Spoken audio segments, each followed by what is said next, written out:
Ayu Lestari datang ke Jakarta hanya dengan 1 tas lusuh, sisa uang untuk 2 kali makan, dan harapan menemukan pekerjaan halal demi nenek yang membesarkannya. Namun, belum genap sehari menginjakan kaki di ibu kota, ia hampir tertipu, kehilangan tempat tinggal, lalu tiba-tiba ditarik oleh seorang pria kaya yang sama sekali tidak dikenalnya. "Mulai sekarang, berpura-puralah menjadi pacarku, aku akan membayarmu." Bima Pradana hanya ingin membuktikan kepada ibunya bahwa ia bukan lagi anak kecil yang harus selalu dijaga. Baginya, Ayu hanyalah jalan keluar sementara. Bagi Ayu, sandiwara itu adalah kesempatan untuk menyelamatkan hidupnya. Namun, tak seorang pun menduga bahwa Ibu Bima justru membuka pintu rumah dan hatinya untuk Ayu. Kebohongan kecil itu perlahan berubah menjadi keluarga yang selalu Ayu impikan, dan cinta yang seharusnya tidak pernah tumbuh. Ketika mantan tunangan Bima kembali, dan sebuah ciuman menghancurkan seluruh kepercayaan mereka, rahasia paling menyakitkan akhirnya terbongkar. Akankah Bima mengejar Ayu sebelum semuanya terlambat? Ataukah perempuan yang datang sebagai pacar bayaran itu akan pergi selamanya, tepat ketika ia akhirnya menemukan tempat untuk pulang? Pagi itu, stasiun Pasar Senen terasa seperti lautan manusia yang tidak pernah surut. Suara pengumuman kereta bercampur dengan teriakan penjual kopi saset, aroma nasi uduk, dan derit roda koper. Di antara kerumunan itu, Ayu Lestari berdiri sambil memeluk tas kain lusuhnya erat-erat, seolah seluruh hidupnya bisa jatuh dan pecah kalau ia sedikit saja lengah. Ia baru tiba dari Wonosobo setelah perjalanan semalaman. Rambutnya diikat sederhana, wajahnya lelah, tetapi matanya masih menyimpan harapan yang keras kepala. Di dalam tasnya hanya ada 2 potong pakaian, sebungkus ketuk dari neneknya, fotokopi KTP, dan uang yang mungkin hanya cukup untuk makan 2 kali di warteg sederhana. "Jakarta itu keras, Yu," pesan Basri sebelum ia berangkat. "Tapi hati manusia jangan ikut keras. Kalau lelah, ingat jalan pulang." Karena itulah Ayu datang ke Jakarta. Ia hanya ingin bekerja, mengirim uang untuk obat Basri, dan membuktikan bahwa nasib orang kecil tidak selamanya harus menunduk. Nama perempuan yang menjanjikan pekerjaan kepadanya adalah Mbak Rina. Katanya ada lowongan di salon kecantikan, membersihkan ruangan, membantu pelanggan, kadang membuat teh. Tempat itu berada di gang sempit di belakang ruko. Seorang wanita berlipstik merah memandang Ayu dari kepala sampai kaki. "Kamu dari Wonosobo?" "Iya, Bu. Katanya ada pekerjaan di salon." Wanita itu tersenyum tipis. "Ada, tapi bukan salon biasa. Di sini kamu harus ramah dengan tamu, menemani mereka ngobrol, menyanyi, membuat mereka merasa senang. Kalau kamu pintar membawa diri, uangnya banyak." Ayu mengerutkan dahi. "Maksudnya saya jadi pemandu karaoke?" "Kurang lebih begitu. Tapi tamunya orang-orang penting. Kamu harus bisa tampil menarik. Jangan terlalu polos." Ada sesuatu dalam nada bicara wanita itu yang membuat dada Ayu tidak nyaman. Ia memang miskin, tetapi bukan bodoh. Ia paham ketika sebuah pekerjaan disampaikan terlalu manis, biasanya ada bagian pahit yang disembunyikan. "Maaf, Bu," kata Ayu pelan. "Saya mencari pekerjaan yang jelas. Kalau pekerjaannya seperti itu, saya tidak sanggup." Wanita itu tertawa kecil. "Kamu baru datang ke Jakarta ya? Di kota ini, orang tidak bisa hidup hanya dengan gengsi." Ayu menggenggam tali tasnya. "Saya memang butuh uang, Bu. Tapi saya juga masih punya harga diri. Kalau rezeki saya bukan di sini, biar saya cari di tempat lain." Ia keluar tanpa menoleh. Ayu berjalan tanpa tujuan. Ia duduk di tepi trotoar dekat halte, membuka bungkus ketuk dari neneknya, lalu memakannya sedikit demi sedikit agar tidak cepat habis. Di sisi lain kota, Bima Pradana sedang berdiri di area kedatangan Bandara Soekarno-Hatta dengan wajah setegang orang menunggu sidang. Usianya 30 tahun, memimpin jaringan kedai kopi keluarga dan usaha pengolahan biji kopi yang sedang berkembang pesat. "Bima, anak mama!" Seorang wanita anggun berkerudung krem berjalan cepat ke arahnya sambil menyeret koper besar. Namanya Ratna Pradani, tetapi hampir semua orang memanggilnya Bu Ratna. Ia baru pulang dari Melbourne setelah 3 tahun tinggal bersama kakak perempuan Bima yang menikah di sana. "Mama." Bima menyambut dengan senyum kaku. "Mah, kita masih di bandara," bisik Bima sambil melihat beberapa orang mulai menoleh. "Biarin, kamu anak mama, mau di bandara, di pasar, di istana negara, tetap anak mama." Bima menarik napas panjang. Ia mencintai ibunya, sungguh. Tetapi kasih sayang ibunya kadang terasa seperti selimut tebal di siang bolong. Niatnya melindungi, tetapi membuat sesak napas. "Ma," kata Bima akhirnya, "aku sudah besar." "Iya, besar, tapi tetap anak mama." "Aku 30 tahun. Justru itu, 30 tahun belum menikah, mama tambah khawatir. Teman-teman mama sudah punya cucu. Di grup pengajian, semua kirim foto cucu pakai peci kecil. Mama cuma bisa kirim foto tanaman monstera." Bima menatap jalan tol yang padat. Ia lelah menjadi anak kecil di mata ibunya. Ia ingin dipercaya. "Mama tidak perlu khawatir," ucap Bima tiba-tiba. "Aku sudah punya pacar." Mobil terasa hening. Bu Ratna menoleh perlahan. "Apa?" "Aku punya pacar." "Namanya siapa?" Bima terdiam. "Kerja di mana?" Ia makin terdiam. "Orang tuanya siapa?" Keringat dingin mulai muncul di tengkuk Bima. "Nanti mama juga kenal." "Jangan main-main dengan mama, Bima Pradana. Kalau kamu benar punya pacar, hari ini juga mama mau ketemu. Kalau tidak, mulai besok mama ikut kamu ke kantor untuk memastikan kamu makan siang tepat waktu." Bima hampir tersedak. Ancaman itu terdengar lucu bagi orang lain, tetapi baginya itu bencana nasional. Setelah mengantar ibunya pulang ke rumah di kawasan Kemang, Bima kembali keluar dengan alasan ada urusan kantor. Sebenarnya ia hanya butuh udara. Saat berhenti di dekat kawasan Senen, ia melihat seorang perempuan muda sedang berdebat dengan pria paruh baya di pinggir jalan. Perempuan itu kecil dibanding lawannya, tetapi sorot matanya tajam. "Saya bilang tidak mau, Pak." Suara perempuan itu terdengar jelas. "Kalau Bapak mau bantu, bantu baik-baik. Jangan pakai alasan pekerjaan lalu bicara macam-macam." Pria itu mendengus. Sombong sekali. Baru juga turun dari kampung, sudah merasa paling suci. Ayu berdiri tegak, meski lututnya gemetar. "Saya dari kampung, Pak, bukan berarti bisa direndahkan. Permisi." Ia melangkah pergi, tetapi pria itu masih mencoba menahannya. Sebelum tangannya menyentuh lengan Ayu, Bima turun dari mobil dan mendekat. "Ada masalah?" tanya Bima datar. Pria itu melihat pakaian Bima, lalu mobilnya, dan keberaniannya langsung menyusut. "Tidak ada, Pak. Cuma salah paham." "Kalau begitu, jangan mengganggu dia lagi." Pria itu pergi sambil menggerutu. Ayu menatap Bima dengan curiga. "Terima kasih," katanya singkat. "Tapi saya tidak punya uang untuk membayar bantuan." "Saya tidak minta dibayar." Di Jakarta semua orang minta bayaran. Ada yang terang-terangan, ada yang pura-pura baik dulu. Kalimat itu membuat Bima terdiam. Perempuan ini keras, pikirnya. Tapi entah kenapa, justru itu yang menarik perhatiannya.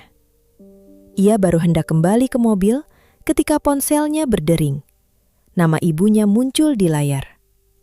"Bima, Mama tunggu. Kamu bilang mau mengenalkan pacarmu." Bima memejamkan mata. Di depannya, Ayu masih berdiri dengan tas lusuh dan wajah penuh curiga. Di kepalanya, sebuah ide gila muncul seperti petasan malam tahun baru. "Ma," kata Bima pelan, "aku sedang bersama dia." Ayu menoleh cepat. "Bersama siapa?" "Pacarku." Mata Ayu membesar. "Apa?" Bu Ratna di seberang telepon langsung berseru. "Bagus, Bawa dia ke rumah sekarang. Bima menutup telepon, lalu menatap Ayu dengan wajah antara malu dan terdesak. Saya tahu ini terdengar aneh. Aneh? Ayu hampir tertawa. Mas, ini bukan aneh. Ini seperti sinetron yang lupa naskah. Saya butuh bantuanmu. Untuk jadi pacar bohongan? Bima terkejut. Kamu cepat sekali menangkap. Saya miskin, bukan lambat berpikir. Bima menarik napas. Ibuku terlalu mengkhawatirkan aku. Aku tadi terpaksa bilang punya pacar supaya dia berhenti memperlakukanku seperti anak kecil. Kalau kamu mau membantuku, 1 hari saja aku akan membayar. Ayu menyipitkan mata. Berapa? Bima menyebut angka yang membuat Ayu nyaris tersedak udara. Tapi ia tidak langsung setuju. Jakarta Pagi itu sudah mengajarinya satu hal. Uang besar sering membawa bayangan besar. Tidak ada syarat yang aneh-aneh. Tidak ada. Kamu hanya perlu berpura-pura menjadi pacarku di depan ibuku. Bersikap sopan, sedikit perhatian, dan jangan bilang kita baru bertemu. Ayu menatapnya lama.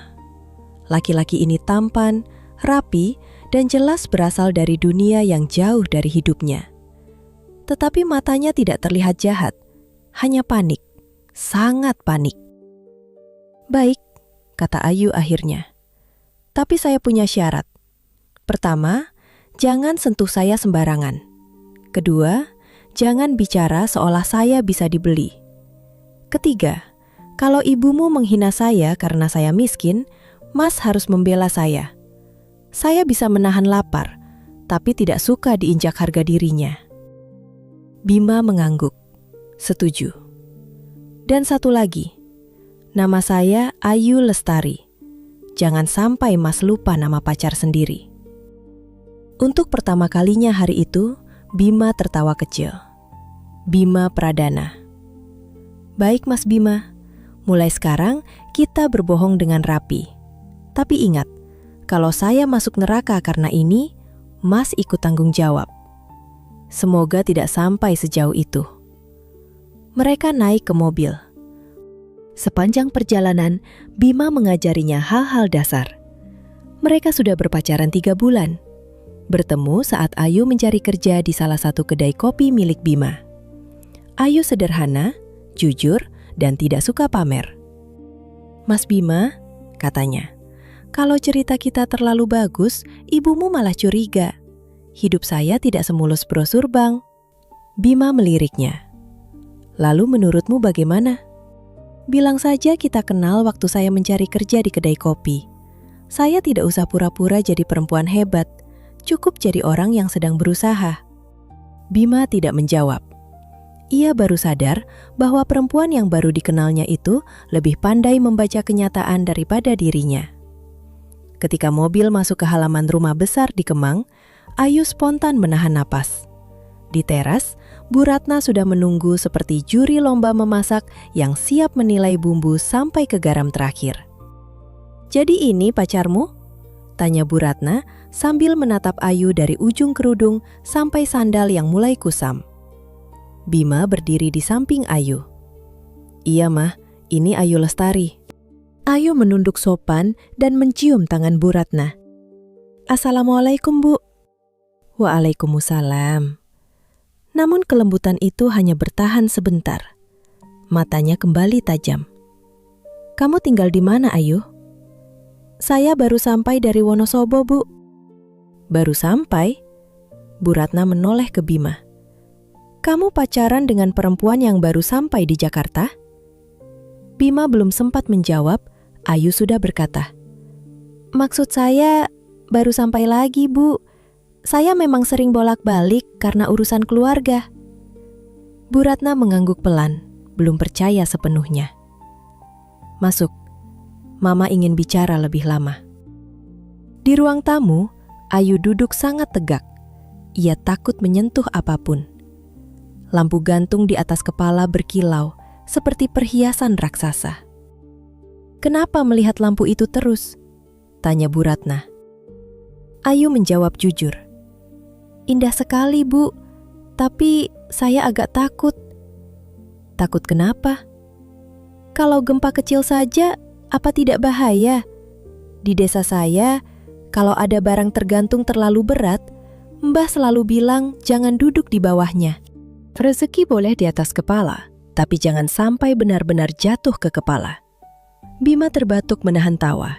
Bu Ratna justru terdiam, lalu menatap lampu gantung itu dengan wajah berpikir. Benar juga, gumamnya. Bima, besok panggil orang untuk mengecek semua lampu gantung. Ma, lampu itu sudah aman. Kamu bukan teknisi. Ayu menunduk, takut ucapannya membuat masalah. Tetapi Bu Ratna tiba-tiba memandangnya dengan rasa ingin tahu yang berbeda. Kamu polos atau memang berani bicara apa adanya? Ayu tersenyum canggung. Saya hanya terbiasa melihat barang dari kemungkinan buruknya, Bu. Orang kecil kalau salah sedikit, akibatnya bisa panjang. Kalimat itu membuat ruangan hening sesaat. Bu Ratna menyandarkan punggungnya.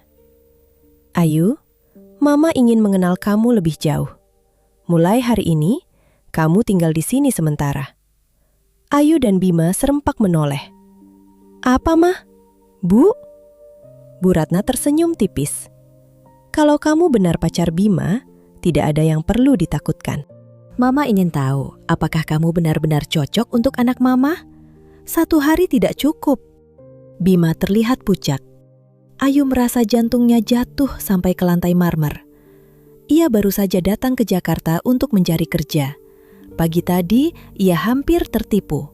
Siang ini, ia menjadi pacar palsu orang kaya. Dan sekarang, ia diminta tinggal di rumah keluarga yang bahkan lampunya saja membuatnya takut. Ayu menatap Bima. Bima menatap Ayu dengan tatapan memohon. Dalam hati, Ayu menghela napas panjang. Jakarta ternyata bukan hanya keras. Jakarta juga pandai sekali membuat hidup orang kecil berubah arah sebelum sempat bertanya siap atau tidak. Malam pertama Ayu di rumah keluarga Pradana tidak bisa disebut tidur. Tubuhnya memang berbaring di kasur yang empuknya seperti awan, tetapi pikirannya berlarian kemana-mana. Kamar yang diberikan Bu Ratna terlalu besar untuk orang yang terbiasa tidur di kamar berdinding papan bersama suara jangkrik dan napas Basri.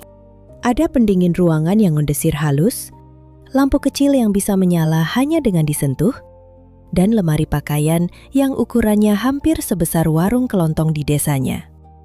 Ayu duduk di tepi kasur sambil memandang sandal jepitnya yang ia letakkan rapi di dekat pintu. Sandal itu mendadak tampak sangat menyedihkan di atas lantai marmer mengkilap. Ia mengambil getuk sisa bekal dari tas, lalu menggigitnya sedikit. Rasanya sudah tidak selembut kemarin, tetapi tetap membuat hatinya hangat karena mengingatkan pada Mbah Sri. Ia ingin menelpon, tetapi ponselnya hanya ponsel lama yang baterainya sudah lemah dan pulsanya habis. Pagi-pagi sekali, Ayu terbangun karena suara azan subuh dari masjid dekat kompleks. Setelah sholat, ia keluar kamar perlahan, takut salah pintu atau memecahkan barang mahal hanya dengan napas. Di lorong, ia melihat sebuah benda bundar bergerak sendiri di lantai. Benda itu berputar, maju mundur, lalu mendekati kakinya. Ayu terlonjak mundur. Astagfirullah, ini apa? Benda itu tetap bergerak. Ayu mengambil sapu kecil yang bersandar di dekat dinding, lalu menahannya seperti prajurit memegang tombak. Jangan mendekat, saya tidak mengganggu kamu, kamu jangan mengganggu saya. Saat itu Bima muncul dari ujung lorong dengan rambut masih sedikit berantakan. Ia menatap Ayu, menatap sapu di tangannya, lalu menatap robot pembersih lantai yang terjebak di depan sandal Ayu. Ayu, kamu sedang perang dengan vacuum cleaner. Ayu menoleh cepat. Ini alat pembersih? Iya. Kok jalan sendiri? Karena memang begitu cara kerjanya. Ayu menurunkan sapu, wajahnya memerah. Saya kira mainan anak kecil kesasar, atau sesuatu yang kesurupan teknologi. Bima tertawa. Rumah yang biasanya terasa kaku mendadak hidup, hanya karena seorang gadis desa mengancam robot pembersih dengan sapu. Jangan tertawa, kata Ayu. Di tempat saya, kalau barang bergerak sendiri, orang akan panggil tetangga atau ustaz. Baik, mulai hari ini, aku akan memperkenalkanmu pada semua penghuni rumah, termasuk yang pakai baterai. Ayu memutar bola mata. Terima kasih banyak, Mas Bima.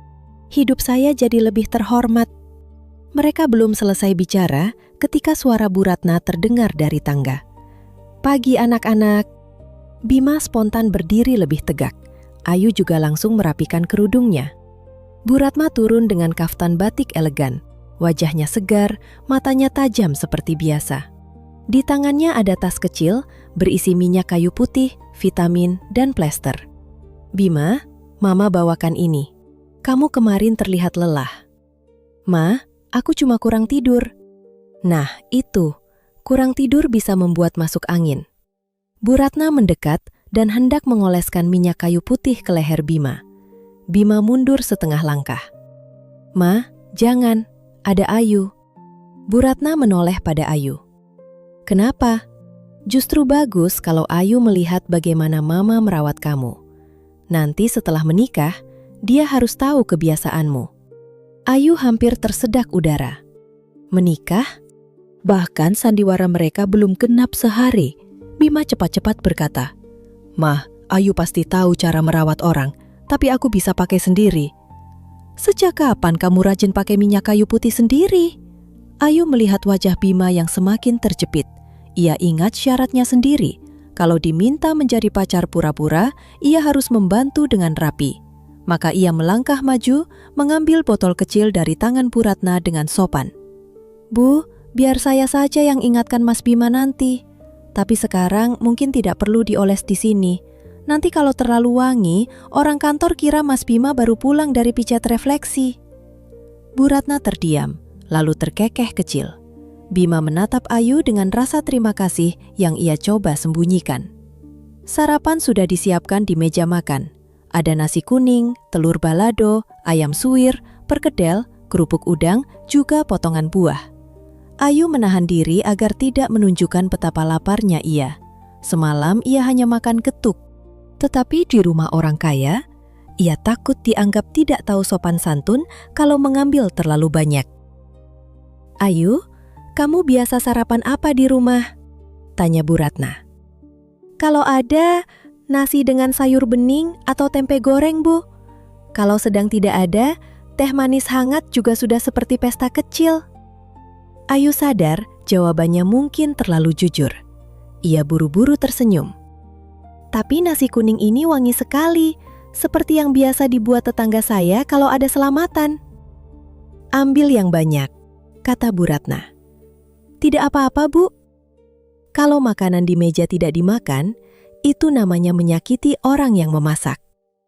Mendengar itu, mata Ayu berbinar. Ia mengambil nasi kuning dengan lebih berani. Bima melihatnya dan tanpa sadar tersenyum. Ada sesuatu yang polos dan hangat pada cara Ayu menikmati makanan. Ia seperti orang yang tahu nilai sebutir nasi karena pernah takut tidak punya apa-apa untuk dimakan. Setelah sarapan, Bu Ratna berkata bahwa ia akan pergi sebentar ke pengajian teman lamanya di Kebayoran. Sebelum pergi, ia meninggalkan pesan panjang kepada Ayu. Bima kalau kerja suka lupa makan.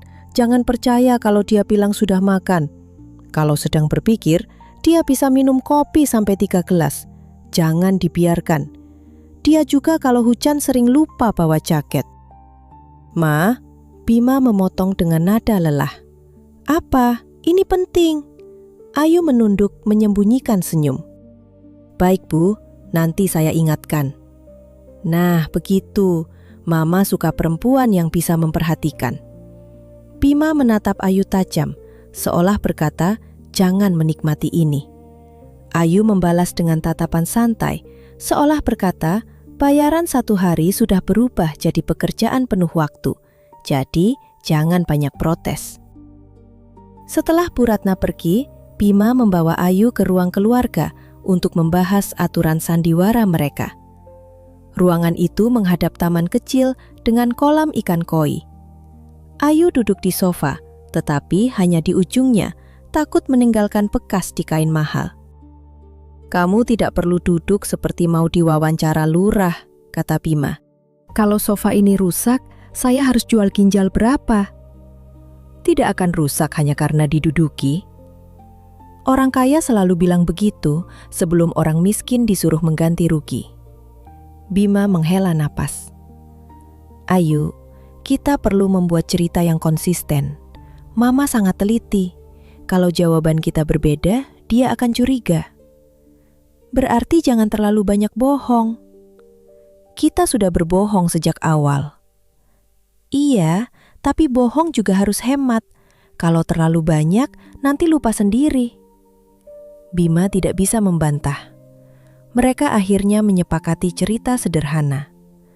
Ayu pernah melamar kerja di salah satu kedai kopi Bima. Bima tertarik karena Ayu menegur seorang pelanggan yang membuang sampah sembarangan. Mereka mulai berbicara, lalu dekat. Ayu belum dikenalkan karena Bima takut ibunya terlalu heboh. Menjelang siang, Ayu meminta izin ke dapur. Ia ingin membuat teh. Bima mengizinkan, tetapi 15 menit kemudian ia mendengar suara sendok jatuh berkali-kali. Ia berlari ke dapur dan melihat Ayu berdiri di depan kompor induksi dengan wajah kesal. Di sebelahnya, panci kecil sudah ia letakkan, tetapi air belum panas sama sekali. "Kenapa kompornya tidak menyala?" tanya Ayu. "Saya sudah putar-putar, tekan-tekan, sampai baca bismillah 3 kali. Itu kompor induksi, harus pakai panci yang sesuai." Ayu menunjuk panci. "Ini panci, dia kurang sesuai dari sisi mana? Apa harus punya ijazah?" Bima menahan tawa. "Bukan begitu, bawahnya harus cocok dengan kompor.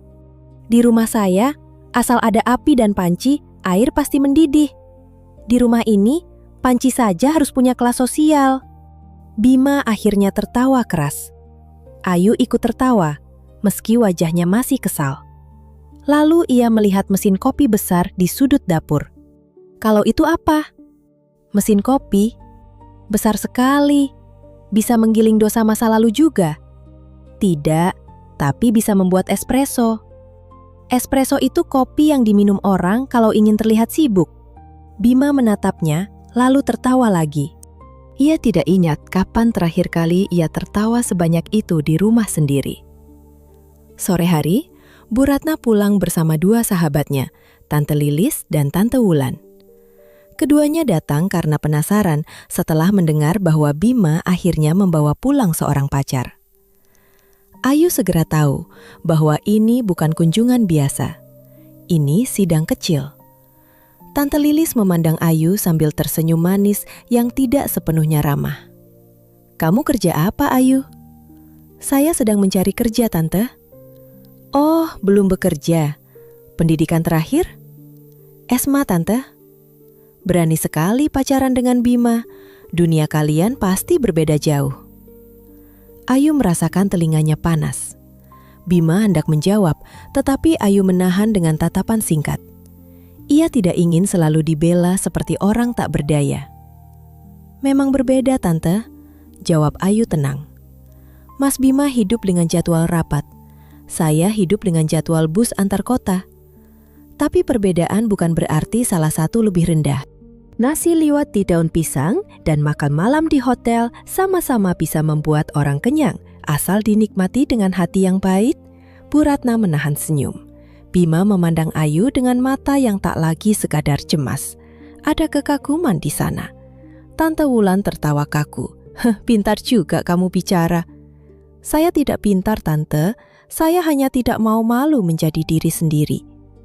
Percakapan itu membuat suasana berubah. Bu Ratna yang awalnya mungkin ingin menguji Ayu justru terlihat bangga meski berusaha menyembunyikannya. Malam itu saat makan bersama, Bu Ratna meminta Ayu duduk di samping Bima. Ia memperhatikan apakah mereka terlihat dekat. Bima yang merasa diawasi mengambilkan sambal untuk Ayu.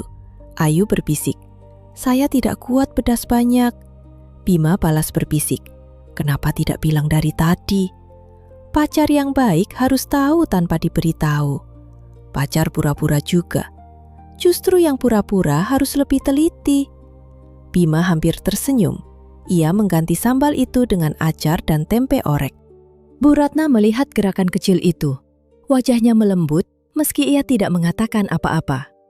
Selesai makan, Bu Ratna mengeluarkan sebuah kotak kecil berisi obat dan vitamin untuk Bima. Seperti biasa, ia mulai menjelaskan satu persatu. Bima sudah membuka mulut untuk protes, tetapi Ayu menyentuh lengannya pelan di bawah meja.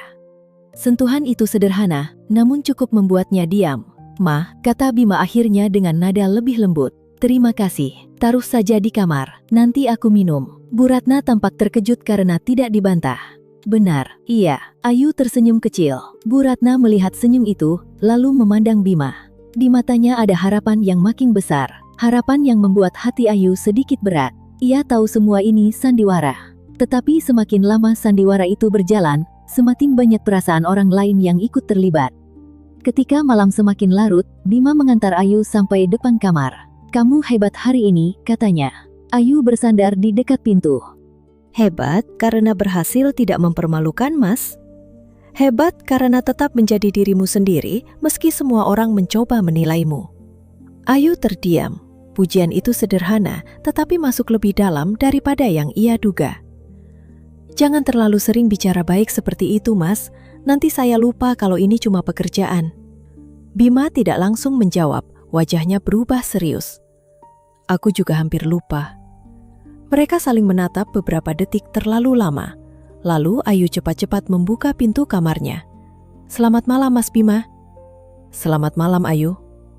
Setelah pintu tertutup, Ayu menyandarkan punggungnya dan memegang dadanya sendiri. Jantungnya berdebar tidak wajar. Ia menggeleng cepat, seolah bisa mengusir rasa aneh itu. "Jangan bodoh, Yu," bisiknya. "Dia cuma majikan sementara. Kamu cuma pacar bayaran." Tetapi di luar kamar, Bima masih berdiri beberapa saat menatap pintu yang sudah tertutup. Rumah yang dulu terasa terlalu penuh oleh suara ibunya, malam itu justru terasa berbeda, lebih hangat, lebih hidup. Hari-hari berikutnya berjalan dengan cara yang tidak pernah Ayu bayangkan. Ia datang ke Jakarta hanya dengan 1 tas kain, 2 potong pakaian, dan niat mencari pekerjaan. Tetapi sekarang, ia bangun setiap pagi di rumah besar yang bahkan tirainya bisa terbuka sendiri. Bu Ratna memperlakukannya seperti tamu sekaligus calon menantu. Sementara Bima terus mengingatkan bahwa semua ini hanyalah kesepakatan sementara. Namun semakin lama Ayu tinggal di sana, semakin sulit baginya menjaga jarak. Siang itu Bima pulang lebih awal karena ada rapat daring dari rumah. Ketika memasuki ruang makan, ia melihat 2 perempuan itu berdiri berdampingan sambil membawa piring. Keduanya mengenakan celemek dengan motif bunga yang sama. "Aku salah rumah?" tanya Bima. "Sejak kapan kalian punya seragam?" "Kami beli di pasar," jawab Bu Ratna bangga. Ayu yang memilih. Bima menarik kursi. "Aku kira Mama tidak suka pergi ke pasar tradisional."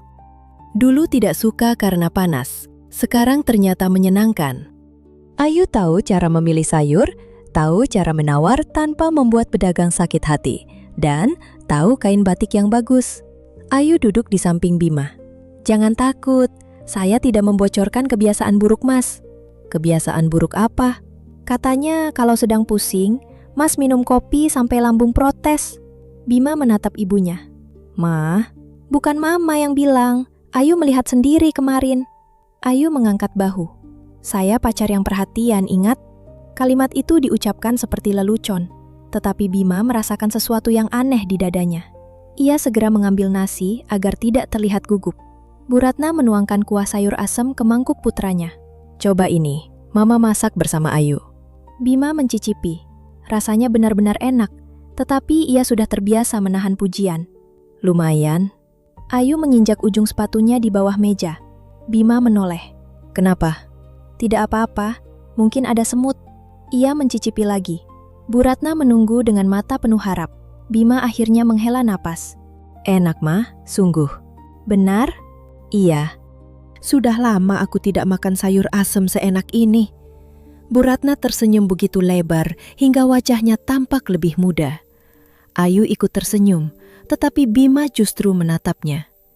Ia tahu pujian itu keluar karena dorongan Ayu. Anehnya, ia tidak merasa dipaksa.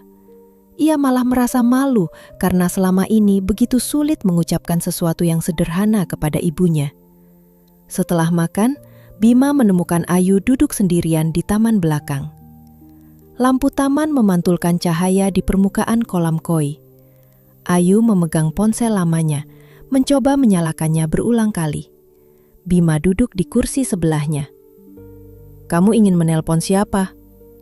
"Mbah Sri, saya belum memberi kabar sejak tiba di Jakarta. Mungkin beliau cemas." "Pakai ponselku." Ayu ragu. "Nanti pulsa Mas habis." Sekarang orang menelpon tidak menghitung pulsa seperti zaman dulu. Bagi orang kaya, semua hal memang terlihat tidak perlu dihitung. Bima menyerahkan ponselnya. "Nomornya?" Ayu menyebutkan nomor Mbah Sri. Bima mengetik, lalu menyerahkan ponsel itu kembali. Sambungan terdengar beberapa kali sebelum akhirnya dijawab. "Halo?" Wajah Ayu langsung berubah cerah. "Mbah, ini Ayu." Namun suara yang menjawab bukan suara neneknya. "Ayu, akhirnya kamu menelpon juga." Tubuh Ayu menegang. "Ibu?" Bima yang duduk di sampingnya langsung menyadari perubahan itu. "Kamu kerja di mana sekarang?" tanya perempuan di seberang. "Mbahmu bilang kamu ke Jakarta. Kalau sudah dapat gaji, kirim ke rekening ibu saja. Ibu yang akan mengatur kebutuhan di rumah." "Kenapa ibu ada di rumah Mbah?" "Ibu pulang. Memangnya tidak boleh?" "Hampir 18 tahun ibu tidak peduli bagaimana kami hidup. Sekarang setelah dengar saya mencari kerja, ibu tiba-tiba pulang." "Jangan kurang ajar. Bagaimanapun juga ibu yang melahirkan kamu." Ayu berdiri. Tangannya mulai gemetar. "Melahirkan tidak sama dengan membesarkan. Saat saya sakit, Mbah yang menggendong saya ke puskesmas. Saat saya tidak punya seragam, Mbah yang menjahit sampai larut malam. Ibu ada di mana?" "Ayu, ibu sedang kesulitan. Suami ibu belum dapat pekerjaan tetap. Adikmu juga butuh biaya sekolah. Kamu anak pertama, sudah sewajarnya membantu." "Adik yang bahkan tidak pernah saya kenal?" "Darah tetap darah. Kalau kamu tidak kirim uang, jangan salahkan ibu kalau obat mbahmu tidak terbeli." Wajah Ayu seketika pucat. "Jangan bawa-bawa Mbah." "Kalau begitu, kirim uang secepatnya." Sambungan terputus. Ayu masih memegang ponsel di telinga, seolah belum memahami apa yang baru saja terjadi. Kemudian tangannya turun perlahan. Bima berdiri. "Ayu?" Ayu mencoba tersenyum, tetapi bibirnya bergetar. "Maaf, saya tidak sengaja memakai ponsel Mas untuk bertengkar." "Bukan itu yang kupikirkan." "Saya baik-baik saja." "Kamu jelas tidak baik-baik saja." Ayu menggeleng. "Saya sudah biasa." Kalimat itu justru membuat dada Bima terasa lebih sakit. Ada orang yang menangis karena baru terluka, tetapi ada pula yang berkata sudah biasa karena terlalu sering dilukai. "Ayu, lihat aku." Ayu menunduk. Air matanya jatuh mengenai layar ponsel. Ia buru-buru menghapusnya, tetapi semakin dihapus, semakin banyak yang turun. "Ibu saya pulang hanya karena mengira saya sudah punya uang," katanya dengan suara patah. "Bukan karena rindu, bukan karena ingin tahu saya hidup atau tidak. Dia pulang karena ingin saya membiayai keluarga barunya." Bima tidak berkata apa-apa. Ia mendekat dan memeluk Ayu dengan hati-hati. Awalnya tubuh Ayu kaku. Beberapa detik kemudian pertahanannya runtuh. Ia mencengkeram bagian depan kemeja Bima dan menangis di dadanya. "Saya tidak marah kalau harus membantu Mbah," ucapnya di sela tangis. "Saya akan bekerja apa saja untuk Mbah. Tapi kenapa ibu masih tega memakai Mbah untuk mengancam saya? Apa saya memang semudah itu dibuang?" "Tidak," jawab Bima tegas. "Kamu tidak pernah pantas dibuang." "Tapi ayah saya pergi. Ibu juga pergi. Kalau bukan karena Mbah, mungkin saya sudah tidak punya siapa-siapa." Bima mengusap punggungnya perlahan. "Sekarang kamu tidak sendirian." Ayu menarik diri sedikit dan menatapnya.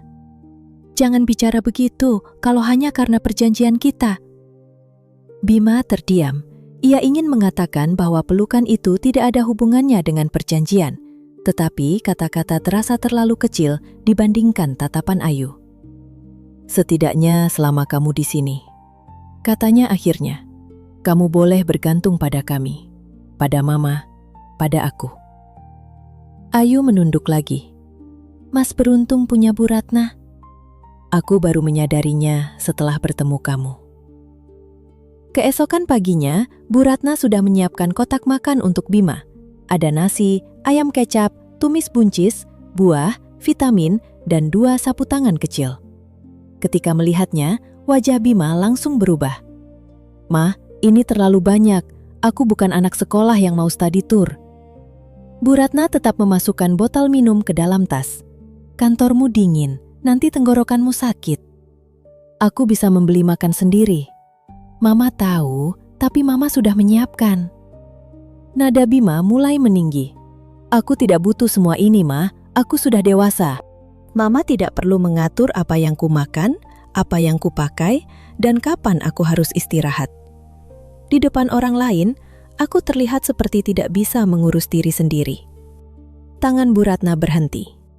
Wajahnya yang tadi bersemangat perlahan kehilangan warna.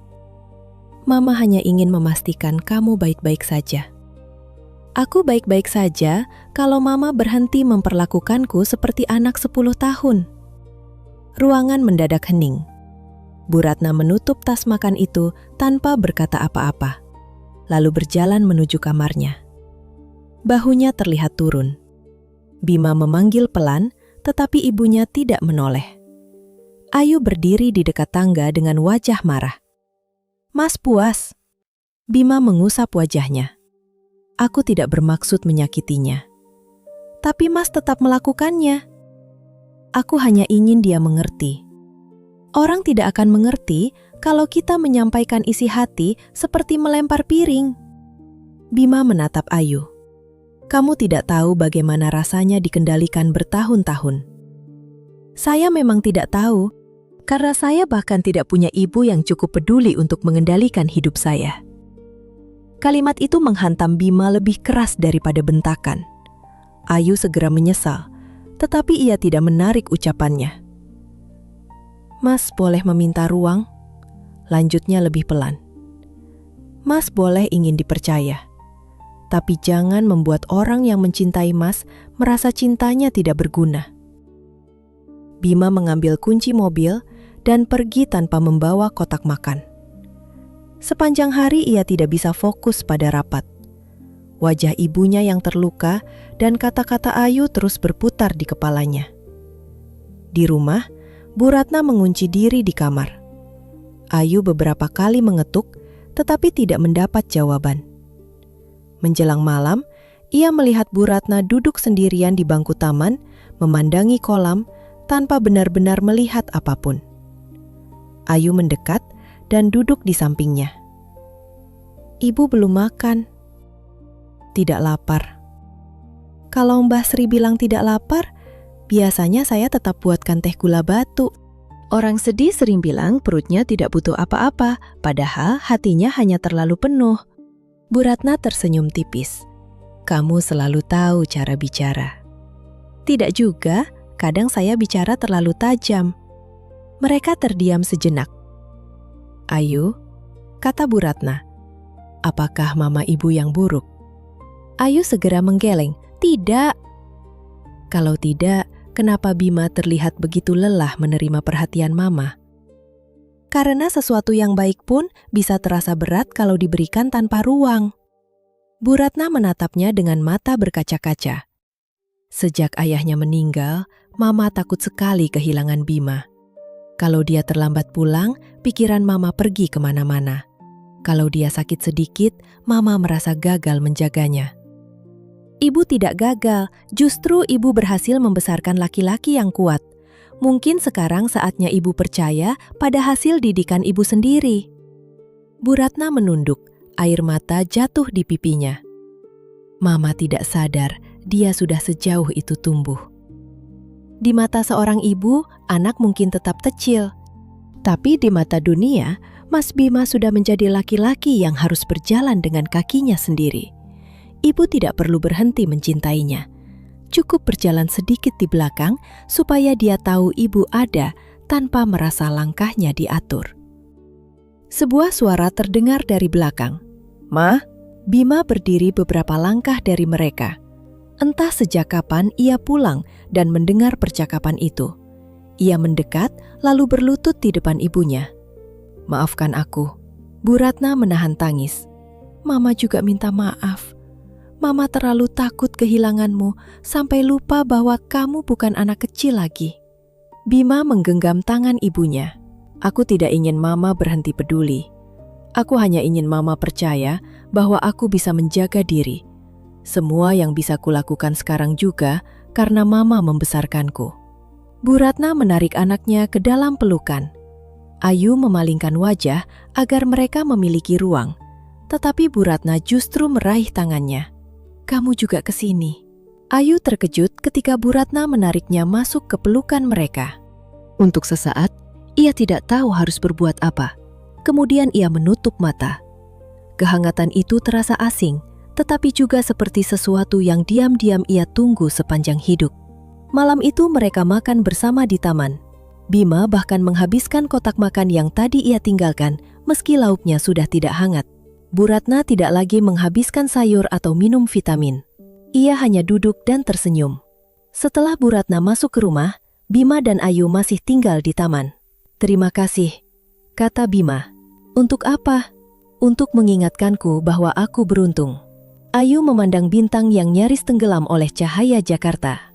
"Saya juga beruntung pernah merasakan seperti apa punya rumah." Bima menoleh. "Rumah ini bisa menjadi rumahmu." Ayu tersenyum, tetapi senyum itu menyimpan takut. "Jangan membuat janji yang tidak ada di dalam perjanjian kita, Mas." Bima ingin menjawab, tetapi Ayu sudah berdiri dan berjalan masuk. Ia memandang punggung perempuan itu sampai menghilang di balik pintu. Untuk pertama kalinya, Bima berharap sandiwara mereka tidak memiliki tanggal berakhir.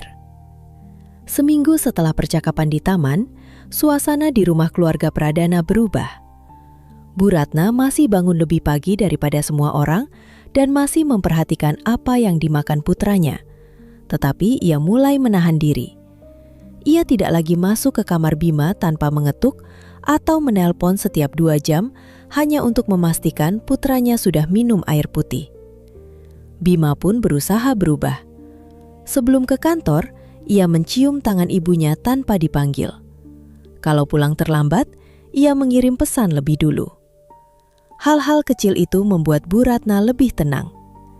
Ayu menyaksikan perubahan itu dengan perasaan hangat sekaligus gelisah. Bu Ratna menganggapnya calon menantu. Bima membayarnya untuk menjalankan peran, sedangkan hatinya mulai tidak tahu mana yang pura-pura dan mana yang sungguh-sungguh. Suatu pagi, Bima mengumumkan bahwa ia harus pergi ke perkebunan kopi keluarga di lereng Ijen. Akan ada pertemuan dengan petani mitra dan pemeriksaan fasilitas baru. "Mama ikut," kata Bu Ratna cepat. "Ma, ini perjalanan kerja." "Justru itu, Mama sudah lama tidak melihat kebun peninggalan papamu." Ia lalu menoleh kepada Ayu. "Kamu juga ikut, biar tahu dari mana kopi yang setiap hari diminum Bima berasal." Ayu menunjuk dirinya sendiri. "Saya? Memangnya Mama mengajak robot pembersih?" Bima menahan tawa. "Ikut saja, Mama tidak akan mengubah keputusan." Mereka terbang ke Banyuwangi lalu melanjutkan perjalanan dengan mobil. Sepanjang jalan, Ayu menempelkan wajah ke jendela, memandang sawah, bukit hijau, pohon kelapa, dan rumah-rumah di antara kebun. "Mas Bima, gunungnya seperti berdiri tepat di belakang rumah-rumah itu. Aku sudah melihatnya berkali-kali. Kalau sesuatu indah dilihat berkali-kali, bukan berarti kita harus berhenti kagum." Bima menoleh. Kalimat itu terasa seperti teguran tentang banyak hal, bukan hanya pemandangan.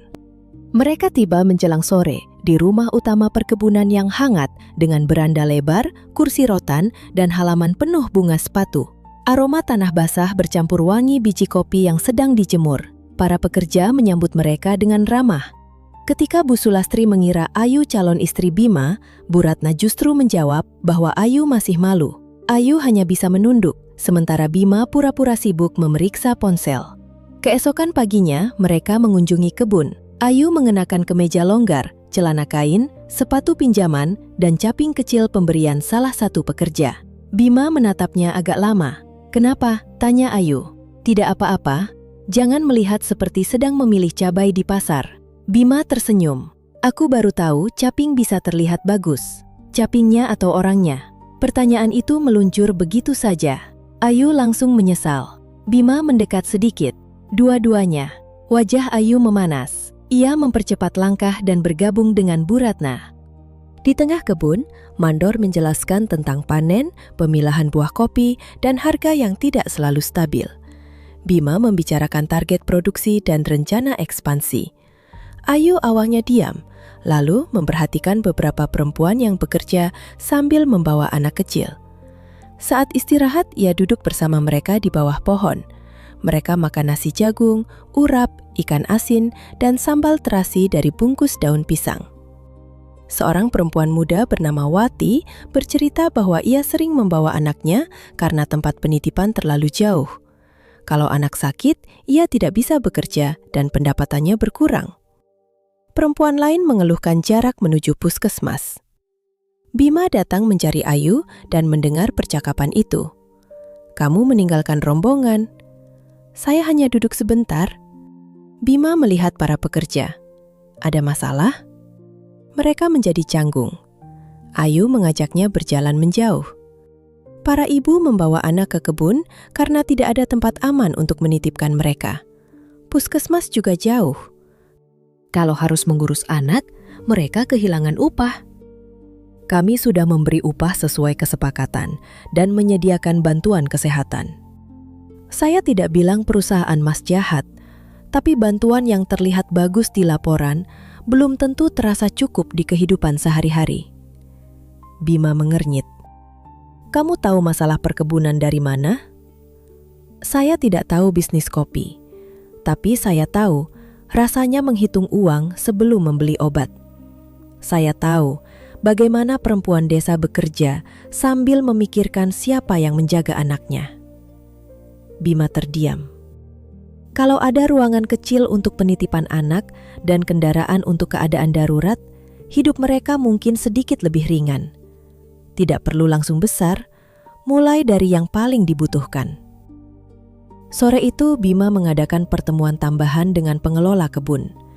Ia meminta mereka menghitung biaya pembangunan tempat penitipan sederhana dan kendaraan kesehatan. Setelah rapat, ia menemukan Ayu membantu Bu Sulastri memilah cabai di dapur. "Kamu membuat pekerjaanku bertambah," katanya. "Kalau menyesal, jangan lakukan." "Aku tidak bilang menyesal." Bima menatapnya. "Terima kasih. Aku terlalu lama melihat kebun ini dari meja rapat." Ayu tersenyum. Kadang orang harus turun dari kursi empuk supaya tahu tanah itu berlumpur. Menyindir, mengingatkan dengan penuh kasih sayang. "Bukankah saya pacar yang perhatian?" Malam berikutnya diadakan selamatan kecil untuk menyambut musim panen. Warga memasang lampu di halaman, menggelar tikar, dan membawa pecel pitik, nasi tempong, jagung rebus, pisang goreng, serta kopi tubruk. Beberapa pemuda memainkan angklung dan kendang. Bu Ratna duduk bersama para ibu, sedangkan Bima berkali-kali mencari Ayu dengan matanya. Ayu sedang membantu membagikan makanan ketika warga mengajaknya ikut menari gandrung sederhana. Ia menolak karena malu, tetapi semua orang bersorak. Akhirnya ia berdiri dan mencoba mengikuti gerakan. Ayu beberapa kali salah arah, tetapi tawanya begitu lepas hingga Bima tidak mampu mengalihkan pandangan.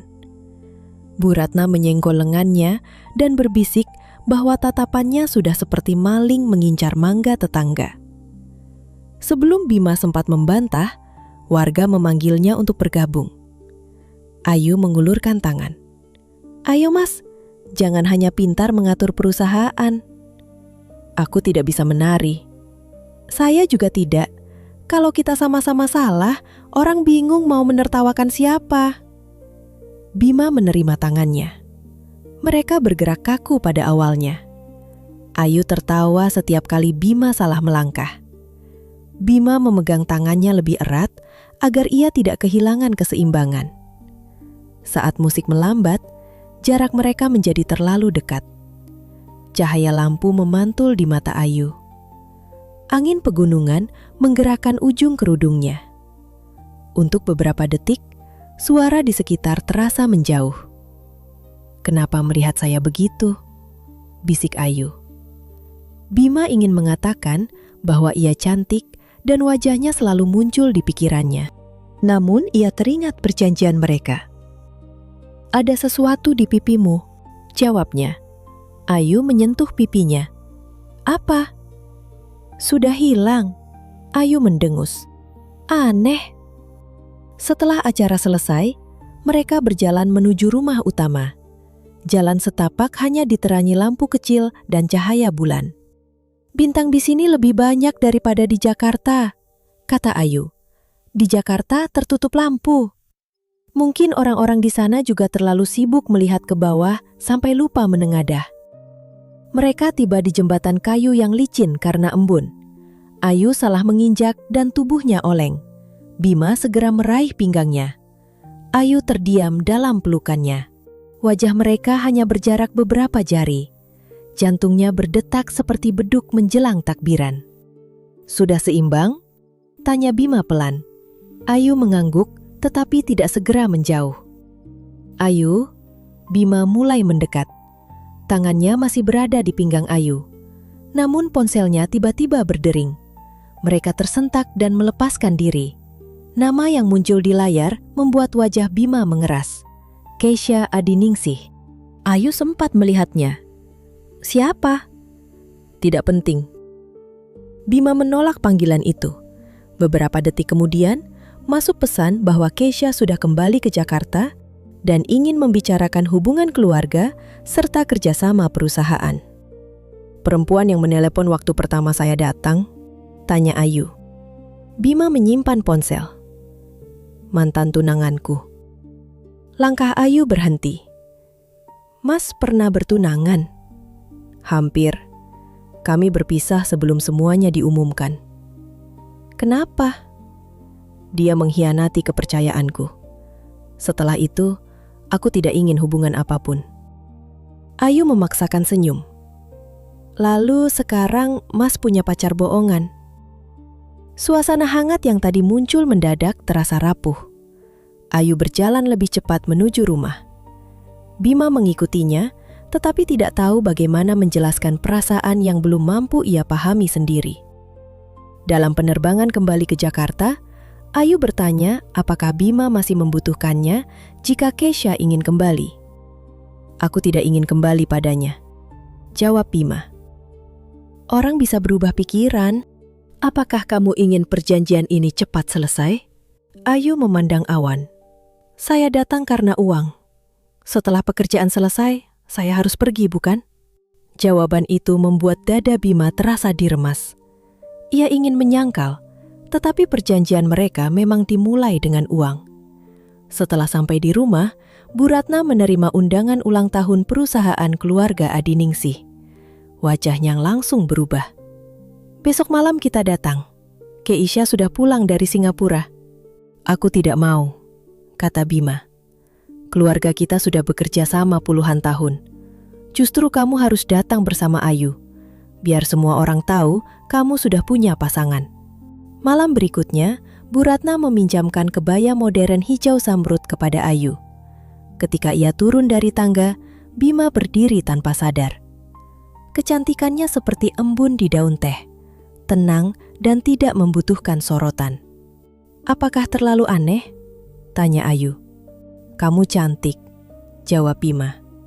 "Karena kita akan pergi sebagai pasangan?" "Tidak." Sebelum Ayu bertanya lagi, Bu Ratna mengajak mereka berangkat. Acara digelar di hotel mewah di Jakarta. Ayu berusaha tetap tenang meski merasa semua mata menilainya. Lalu Keisha muncul dengan gaun elegan. Ketika melihat Bima, senyumnya melebar. "Bima, akhirnya kamu datang." Keisha mendekat seolah Ayu tidak ada. Tangannya hampir menyentuh lengan Bima, tetapi Bima mundur. "Kenalkan," katanya tegas. "Ini Ayu Lestari, pasanganku. Kesha menoleh dan memeriksa Ayu dari atas sampai bawah sebelum mengulurkan tangan. Senang bertemu denganmu. Aku Kesha, teman lama Bima. Ayu menjabat tangannya. Saya tahu, mantan tunangan. Senyum Kesha membeku sesaat. Bima banyak bercerita rupanya. Tidak banyak. Hal penting biasanya tidak membutuhkan cerita panjang. Saat Bima pergi menerima telepon, Kesha mendekati Ayu di dekat meja minuman. Kamu bertemu Bima di mana? Di Jakarta. Jawaban yang aman. Pertanyaannya terlalu luas. Kesha merendahkan suara. Bima terbiasa dengan perempuan yang memahami dunianya. Pertemuan bisnis, keluarga besar, tanggung jawab perusahaan. Kamu yakin bisa berdiri di sampingnya? Ayu menahan gugup. Kalau Mas Bima meminta saya berdiri di sampingnya, saya tidak perlu meminta izin kepada masa lalunya. Sebelum Kesha membalas, Bima kembali. Ada masalah? Tidak, jawab Ayu. Kami hanya saling mengenal. Bima memandang Kesha dingin, lalu menggenggam tangan Ayu. Kita pulang. Di dalam mobil, Ayu dan Bima duduk di kursi belakang. Tangan mereka sudah terlepas, tetapi kehangatannya masih tertinggal. Terima kasih sudah membela diri, kata Bima. Saya tidak suka dianggap tidak pantas hanya karena berasal dari desa. Kamu lebih pantas berada di sisiku daripada siapapun di ruangan itu. Ayu menatapnya. Tidak ada gurauan di wajah Bima. Jangan berkata begitu, bisiknya. Saya bisa salah paham. Bima ingin mengatakan bahwa mungkin tidak ada lagi yang perlu disalahpahami. Namun Bu Ratna menoleh dari kursi depan dengan senyum lebar. Mama tidak mau menekan kalian. Tapi setelah melihat kalian malam ini, Mama rasa sudah waktunya membicarakan lamaran. Ayu dan Bima sama-sama membeku. Di luar jendela, lampu Jakarta berlalu seperti aliran bintang. Kebohongan mereka berubah menjadi simpul yang terlalu erat.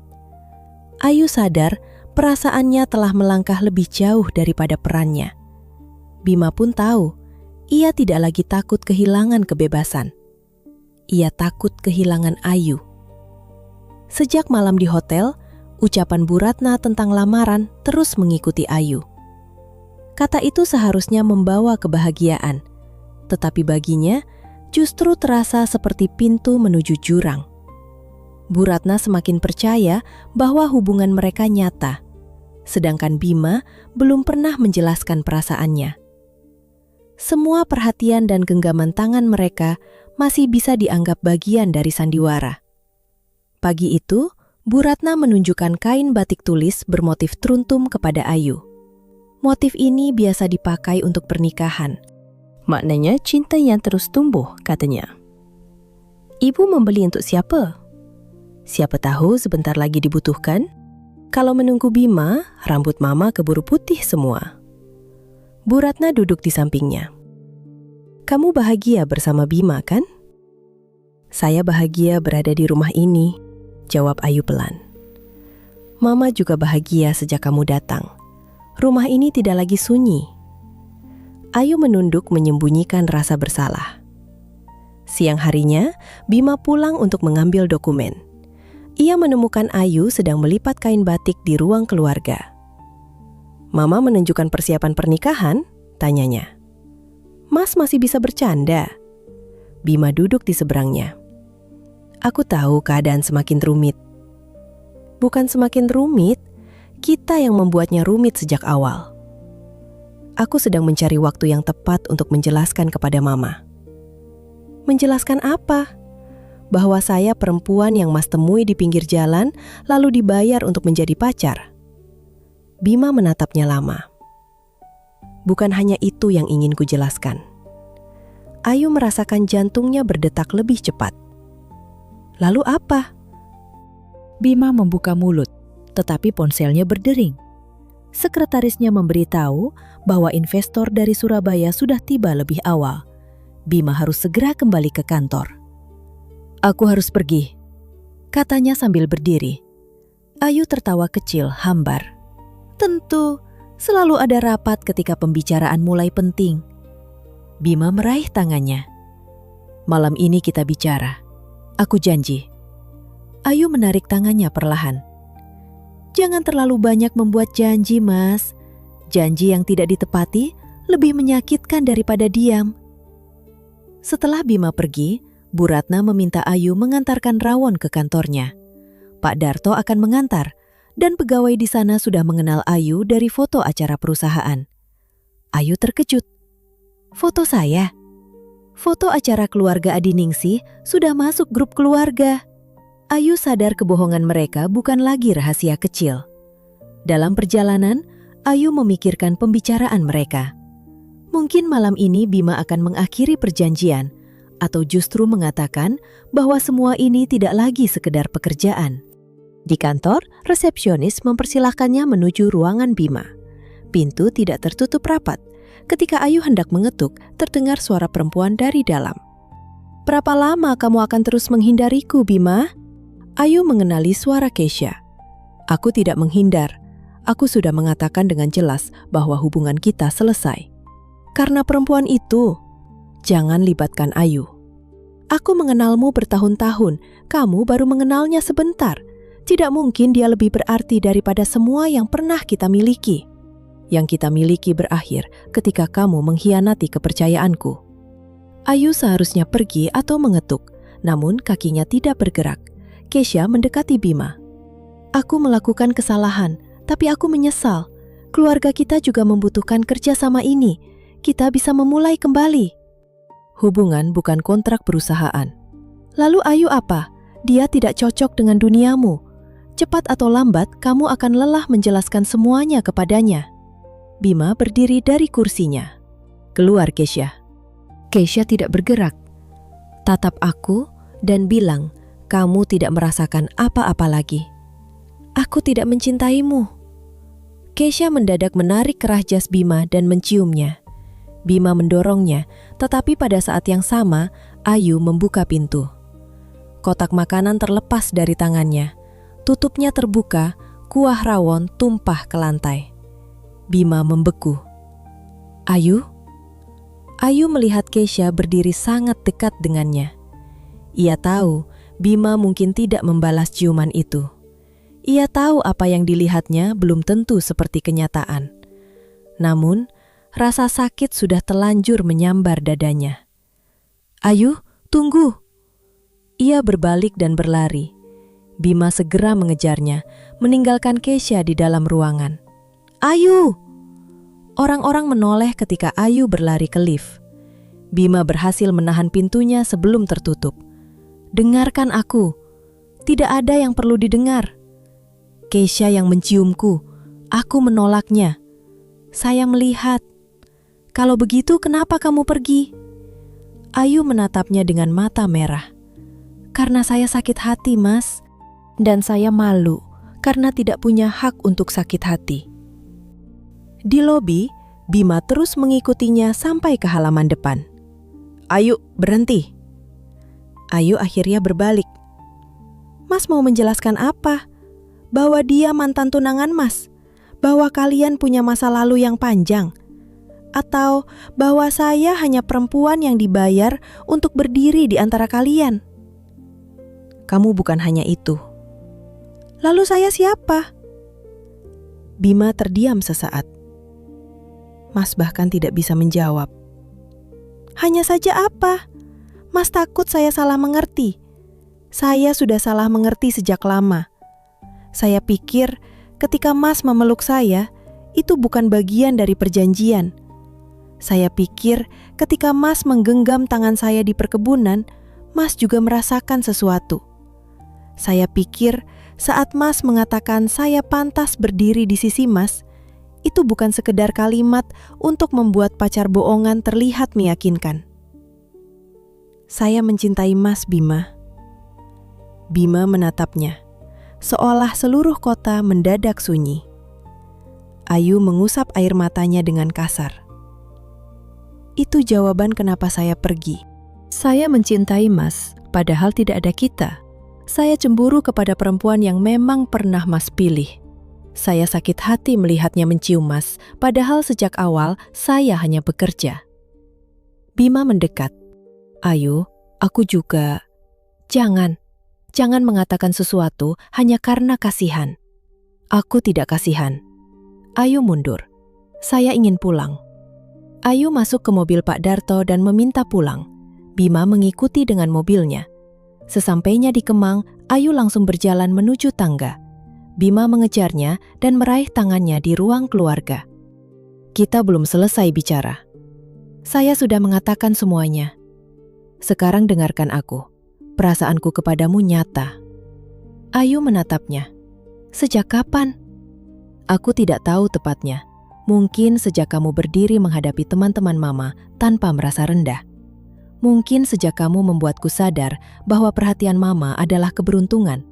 Atau mungkin sejak kamu hampir memukul robot pembersih dengan sapu. Meski sedang menangis, bibir Ayu hampir membentuk senyum. Namun ia segera menggeleng. Kalau begitu, kenapa Mas tidak pernah mengatakan apa-apa? Karena aku takut kamu hanya bertahan untuk uang.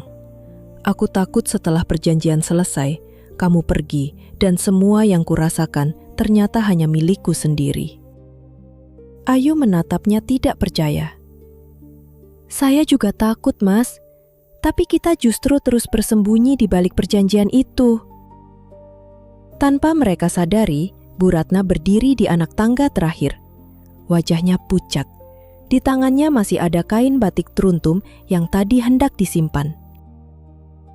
Perjanjian apa? Ayu dan Bima menoleh bersamaan. Ma, Bu Ratna turun perlahan. Mama bertanya, perjanjian apa? Tubuh Ayu terasa dingin. Bima maju. Ma, biar aku jelaskan. Tidak, Mama ingin mendengar dari Ayu. Ayu menelan ludah. Tatapan Bu Ratna yang biasanya penuh kehangatan, kini dipenuhi luka. Benarkah kalian membuat perjanjian? Ayu mengangguk perlahan. Benar, Bu. Hubungan kalian? Ayu menutup mata sesaat. Awalnya tidak nyata. Mas Bima meminta saya berpura-pura menjadi pacarnya, agar ibu berhenti memperlakukannya seperti anak kecil. Saya setuju, karena membutuhkan uang. Kain batik di tangan Bu Ratna jatuh ke lantai. Jadi sejak pertama kali kamu masuk ke rumah ini, semuanya bohong? Bu, saya minta maaf. Ketika kamu memanggil Mama, ketika kamu duduk menemani saya, ketika kamu bicara tentang keluarga, apakah itu juga bagian dari bayaran? Ayu menggeleng cepat. Tidak, semua rasa sayang saya kepada ibu sungguh-sungguh. Bagaimana Mama bisa tahu mana yang sungguh-sungguh dan mana yang sandiwara? Bima berdiri di depan Ayu. Ma, ini salahku. Aku yang merencanakan semuanya. Bu Ratna menatap putranya dengan kecewa. Mama membesarkanmu untuk menjadi laki-laki yang bertanggung jawab, bukan untuk mempermainkan kepercayaan orang. Aku tahu, aku salah. Dan kamu, Ayu? Suara Bu Ratna bergetar. Mama membuka rumah ini untukmu. Mama menganggapmu anak sendiri. Mama bahkan memikirkan kain untuk pernikahan kalian. Air mata Ayu turun lagi. Saya tidak punya alasan yang bisa membenarkan kebohongan saya. Saya hanya bisa meminta maaf. Mama sungguh menyayangimu. Itulah yang membuat ini sangat sakit. Bu Ratna mengambil kain yang jatuh, lalu naik kembali ke kamarnya. Ia tidak membanting pintu. Justru ketenangan itu terasa lebih menyakitkan daripada kemarahan. Ayu berdiri tanpa tenaga. Bima mencoba mendekat, tetapi ia mundur. Saya harus pergi. Jangan mengambil keputusan sekarang. Saya sudah terlalu lama tinggal di tempat yang dibangun di atas kebohongan. Aku mencintaimu. Kalimat itu akhirnya keluar, tetapi waktunya terasa terlambat. Ayu memejamkan mata. Saya ingin sekali mendengarnya, Mas. Tapi bukan saat ibu baru mengetahui kita sudah menipunya. Ia naik ke kamar dan mengunci pintu.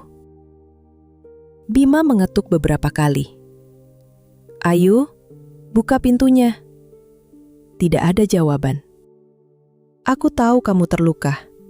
Aku juga tahu aku terlambat mengatakan semuanya. Tapi jangan pergi tanpa memberiku kesempatan memperbaiki ini." Di dalam kamar, Ayu bersandar pada pintu. Cintanya kepada Bima kini bercampur rasa bersalah kepada Bu Ratna. Malam itu, Ayu memasukkan pakaiannya ke dalam tas kain, meletakkan celemek pemberian Bu Ratna di atas kasur, lalu menulis surat. Ia tidak akan mengambil uang yang dijanjikan. Kasih sayang yang diterimanya sudah jauh lebih besar daripada apapun yang bisa dibayar. Sebelum subuh, Ayu berhenti di depan kamar Bu Ratna dan berbisik meminta maaf. Ia meninggalkan surat di ruang keluarga, lalu keluar dari rumah. Beberapa jam kemudian, Bima terbangun di sofa dan menemukan kamar Ayu kosong. Bu Ratna berdiri di ruang keluarga sambil memegang suratnya. Matanya sembab, tetapi tidak lagi marah. "Dia pergi," kata Bima. Bu Ratna menyerahkan surat itu. "Dia tidak mengambil uangmu." Bima membaca setiap baris dengan tangan gemetar. Di bagian akhir, Ayu menulis bahwa untuk pertama kalinya ia mengetahui bagaimana rasanya memiliki rumah. Karena itulah, ia tidak ingin merusak rumah tersebut lebih jauh. "Aku harus mencarinya." Bu Ratna menatap putranya. "Kamu mencintainya?" "Iya, Ma, lebih dari yang bisa kujelaskan." "Lalu kenapa kamu membiarkannya pergi sebelum mengatakan yang sebenarnya?" "Karena aku pengecut." Bu Ratna memejamkan mata. "Mama marah kepada kalian. Tapi Mama juga salah, karena mengatakan kata-kata yang membuatnya merasa tidak pernah benar-benar diterima." Bima menggenggam surat itu erat-erat. "Pergilah ke Wonosobo," kata Bu Ratna. "Bawa dia kembali. Bukan sebagai perempuan yang kamu bayar, bukan sebagai orang yang harus merawatmu, tetapi sebagai perempuan yang kamu pilih." Bima menatap ibunya. Bu Ratna mengambil kain batik teruntum dari atas meja. "Mama ikut. Ada permintaan maaf yang harus Mama sampaikan sendiri." Matahari terbit di balik gedung Jakarta. Rumah itu kembali sunyi, tetapi Bima tidak berniat membiarkan kesunyian tersebut tinggal lama. Ia akan mencari Ayu sampai ke lereng Wonosobo. Sebab kini ia mengerti, kebohongan mungkin telah mempertemukan mereka, tetapi hanya keberanian untuk berkata jujur yang bisa membawa Ayu pulang. Perjalanan dari Jakarta menuju Wonosobo terasa jauh lebih panjang daripada biasanya. Bima hampir tidak berbicara selama mobil melaju melewati jalan tol, perbukitan, dan kota-kota kecil yang perlahan menggantikan gedung tinggi. Surat Ayu tersimpan di saku kemejanya. Ia sudah membacanya berkali-kali sampai hampir hafal setiap kalimat. Bu Ratna duduk di sebelahnya sambil memangku kain batik teruntung yang sempat ia siapkan untuk Ayu. Sesekali ia memandang keluar jendela, lalu menghela napas. Tidak ada lagi kemarahan di wajahnya. Yang tersisa hanya penyesalan karena membiarkan luka sesaat mengalahkan kasih sayang yang sudah tumbuh. Menjelang sore, mereka memasuki wilayah Wonosobo. Udara menjadi lebih sejuk. Kabut tipis menggantung di antara lereng. Kebun sayur bertingkat memenuhi bukit, dan aroma kayu bakar sesekali masuk melalui celah jendela. Pak Darto menghentikan mobil di depan warung kecil untuk bertanya arah. Seorang bapak tua yang sedang minum teh menunjuk jalan sempit menuju desa Ayu. Rumah Mbah Sri ada dekat musala. Halamannya ditanami bunga sepatu. Tapi mobil besar susah masuk. Lebih baik jalan kaki dari ujung gang. Bima dan Bu Ratna turun. Sepatu mereka beberapa kali menginjak tanah basah, tetapi tidak seorang pun mengeluh. Di dekat musala, mereka menemukan rumah kecil berdinding bata yang belum seluruhnya diplester. Di halaman tumbuh cabai, serai, bunga sepatu, dan satu pohon jambu. Ayu sedang menjemur pakaian bersama seorang perempuan tua berkerudung coklat. Tangannya mendadak berhenti ketika melihat Bima. "Mbah," bisiknya, "masuklah sebentar." Ayu berjalan ke halaman depan. Wajahnya tampak lebih tenang daripada ketika meninggalkan Jakarta. Tetapi matanya segera berkaca-kaca. "Kenapa Mas datang?" "Untuk meminta maaf dan membawamu pulang." Ayu menggeleng. "Rumah saya di sini." Bu Ratna melangkah maju. "Kalau begitu, izinkan kami datang sebagai tamu." Basri memandang mereka bergantian. "Tamu tidak dibiarkan berdiri di jalan. Masuklah. Rumah kami kecil, tapi lantainya cukup untuk orang yang datang dengan niat baik." Mereka duduk di ruang depan beralaskan tikar pandan. Basri menyuguhkan teh panas dan singkong rebus. Bu Ratna menerima cangkir dengan kedua tangan. Ia tidak memperhatikan dinding sederhana atau perabot yang sudah tua. Pandangannya hanya tertuju pada Ayu. "Ayu, Mama datang untuk meminta maaf." Panggilan itu membuat bibir Ayu bergetar. Saat mengetahui kebohongan kalian, Mama merasa dipermainkan. Mama mengucapkan kata-kata seolah seluruh kebaikanmu tidak pernah nyata. Padahal kamu menemani Mama ketika sedih, membantu Mama memahami Bima, dan membuat rumah kami kembali hangat. Semua itu tidak bisa dibatalkan hanya karena awal pertemuan kita salah. Ayu menunduk. "Saya tetap berbohong, Bu." "Iya, kamu salah. Bima juga salah. Mama pun salah karena membiarkan rasa kecewa membuatmu merasa tidak lagi memiliki tempat di hati Mama." Bu Ratna membuka tas dan mengeluarkan celemek bermotif bunga yang ditinggalkan Ayu. "Kamu lupa membawa ini." Ayu menerima celemek itu. Air matanya jatuh sebelum sempat ditahan. Bu Ratna meraih tangannya. "Mama tidak datang untuk memaksamu kembali. Mama hanya ingin kamu tahu bahwa kasih sayang Mama kepadamu bukan sandiwara.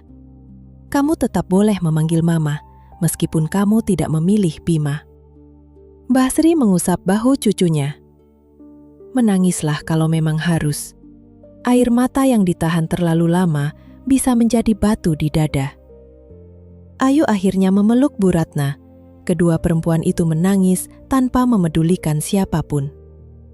Bima menunggu dengan dada sesak.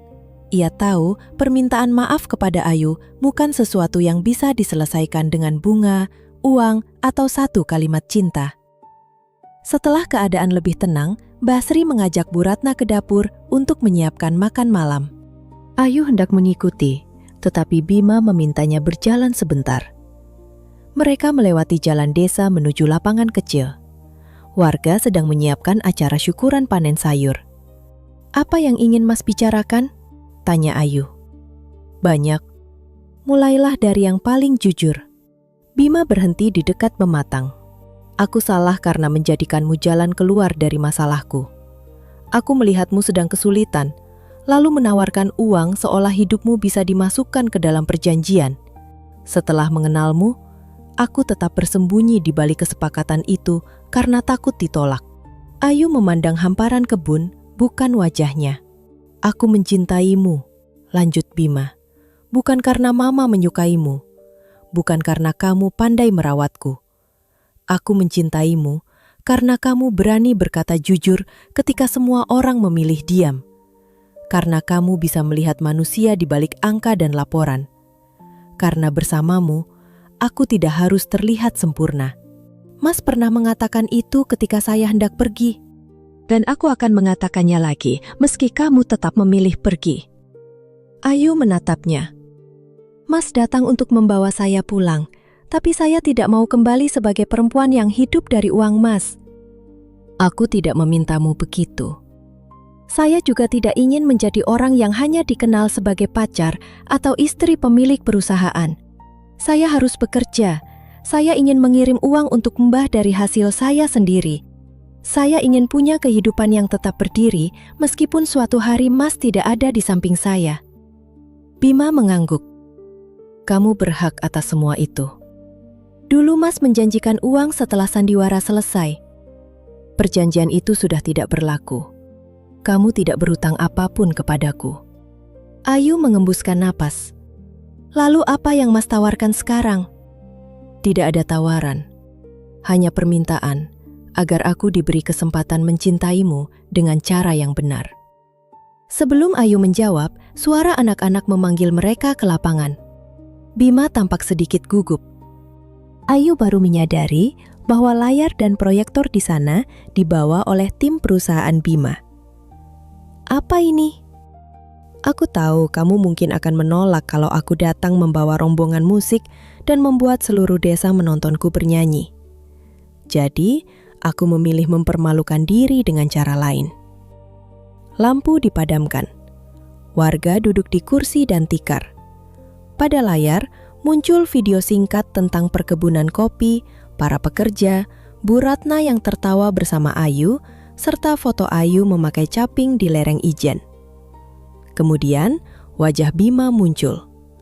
Dalam rekaman itu, ia mengakui bahwa pertemuan mereka dimulai dari kebohongan.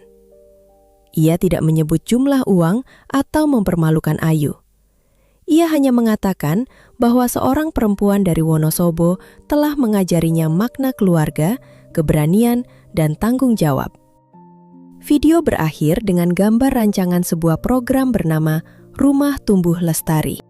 Program itu akan membangun tempat penitipan anak, layanan kendaraan kesehatan, dan pelatihan pengelolaan hasil tani untuk keluarga pekerja di perkebunan mitra. Ayu menoleh kepada Bima. Kenapa memakai nama Lestari? Karena idenya lahir dari perkataanmu. Tapi program itu bukan hadiah pribadi. Yayasan perusahaan akan mengelolanya secara terbuka. Aku ingin kamu terlibat karena kamu memahami kebutuhan mereka, kata Bima. Tapi keputusan akhir bukan milikku. Aku tidak mau kamu merasa pekerjaan itu dibeli oleh hubungan kita. Ayu membaca dokumen itu dengan mata berkaca-kaca. Untuk pertama kalinya, Bima tidak mencoba menyelesaikan masalahnya dengan uang. Ia memberi ruang agar Ayu menentukan masa depannya sendiri. Kalau saya gagal seleksi, aku tetap mencintaimu. Kalau saya diterima, tapi memilih tinggal di Wonosobo, aku akan belajar menjalani hubungan jarak jauh. Kalau saya belum siap menikah, aku menunggu tanpa menyuruh Mama membuat undangan. Dari belakang, Bu Ratna berseru, "Mama dengar itu!" Warga tertawa. Ketegangan di dada Ayu perlahan mencair. Namun ia belum memberi jawaban. Ia meminta waktu sampai acara syukuran selesai. Ketika acara hampir berakhir, Ayu mengajak Bima berdiri di bawah pohon jambu dekat rumah. Kabut mulai turun, membuat cahaya lampu tampak lembut. "Saya masih marah," kata Ayu. "Aku tahu. Saya juga masih takut. Dunia kita berbeda. Hari ini, Mas bisa menerima cara hidup saya. Tapi saya tidak tahu bagaimana nanti. Aku juga tidak tahu. Tapi aku bersedia belajar, bukan memintamu berubah sendirian." Ayu terdiam cukup lama. Kemudian, ia mengulurkan tangan. "Saya tidak mau kembali menjadi pacar bohongan." Bima menggenggam tangannya. "Aku juga tidak mau." "Kalau begitu, kita mulai lagi. Tidak ada bayaran, tidak ada naskah, dan tidak ada kebohongan." "Sebagai apa?" Ayu tersenyum tipis. "Sebagai dua orang yang saling mencintai dan masih harus banyak belajar." Bima tertawa lega. Ia hampir memeluk Ayu, tetapi menahan diri. "Boleh aku memelukmu?" Ayu mengangguk. Bima menariknya ke dalam pelukan. Tidak ada lagi rasa bersalah atau peran yang harus dimainkan. Ketika Ayu mendengar detak jantungnya, ia tahu kali ini tidak ada kontrak yang berdiri di antara mereka. 6 bulan berikutnya membawa banyak perubahan. Ayu mengikuti pelatihan administrasi, pemberdayaan masyarakat, dan pengelolaan koperasi. Ia lulus seleksi Rumah Tumbuh Lestari bukan karena nama Bima, melainkan karena memahami kehidupan keluarga pekerja dari dekat. Ia ditempatkan bergantian di Wonosobo dan perkebunan mitra di Jawa Timur. Tempat penitipan anak pertama dibuka di lereng Ijen. Sebuah mobil sederhana digunakan untuk membawa pekerja yang sakit ke fasilitas kesehatan. Para perempuan mendapat pelatihan mengolah kopi dan hasil kebun menjadi produk dengan nilai jual lebih tinggi. Bu Ratna juga menepati janjinya. Ia tidak lagi mengatur setiap langkah Bima. Meski begitu, ia tetap mengirim pesan pada pagi hari untuk mengingatkan sarapan. Bedanya, Bima tidak lagi merasa terganggu. Ia membalas dengan foto piring makannya. Setahun setelah pertemuan mereka, Bima datang ke rumah Mbah Sri bersama Bu Ratna. Kali ini, ia tidak membawa kontrak atau rencana kejutan. Ia mengenakan batik sederhana dan duduk bersila di hadapan Mbah Sri. Dengan suara mantap, ia meminta izin melamar Ayu. Ayu menerima setelah memastikan satu hal. "Saya tetap bekerja setelah menikah." Bima menjawab, "Aku akan menjadi orang pertama yang mengingatkanmu berangkat kalau kamu terlambat." Pernikahan mereka dilangsungkan di Wonosobo. Akad diadakan di masjid desa, sedangkan syukuran digelar di halaman luas dengan tenda putih dan hiasan janur. Ayu mengenakan kebaya sederhana dengan kain teruntum pemberian Bu Ratna. Mbah Sri menangis saat menyaksikan cucunya berjalan menuju Bima. Bu Ratna bahkan menangis lebih keras sampai Tante Lilis harus memberinya tisu berkali-kali. Setelah akad selesai, Bu Ratna mendekati Bima dan refleks hendak merapikan pecinya. Tangannya berhenti di udara. Ia tersenyum lalu menurunkannya. Bima melihat gerakan itu. Ia justru membungkuk mendekat. "Rapikan saja, Ma. Hari ini aku tetap anak Mama." Bu Ratna tertawa sambil menangis dan membetulkan pecinya. "Tapi setelah ini, Mama tidak akan memeriksa bekalmu setiap pagi." "Sesekali boleh." Ayu yang berdiri di samping mereka menggeleng. "Kalau terlalu sering, saya laporkan kepada Mbah." Mereka tertawa bersama. Sekarang Ayu mengerti bahwa rumah adalah tempat seseorang diterima tanpa harus menjual harga dirinya. Tempat kesalahan diakui tanpa menghapus kasih sayang. Dan tempat dua orang memilih untuk tetap tinggal setelah mengetahui seluruh kekurangan satu sama lain. Bima menunduk ke telinganya. "Kamu menyesal pernah bertemu denganku di Senen?" Ayu berpura-pura berpikir. "Sedikit. Kalau waktu itu saya tahu Mas akan membuat hidup saya serumit ini, mungkin saya akan naik bus berikutnya." "Lalu kenapa kamu tidak pergi sekarang?" Ayu menatapnya dengan senyum hangat. "Karena sekarang saya tahu kemana harus pulang."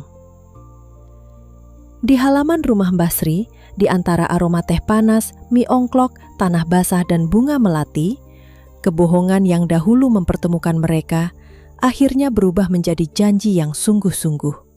Bukan janji untuk hidup tanpa masalah, melainkan janji untuk selalu berkata jujur, memberi ruang, dan berjalan beriringan. Dan untuk pertama kalinya dalam hidupnya, Ayu tidak takut ditinggalkan.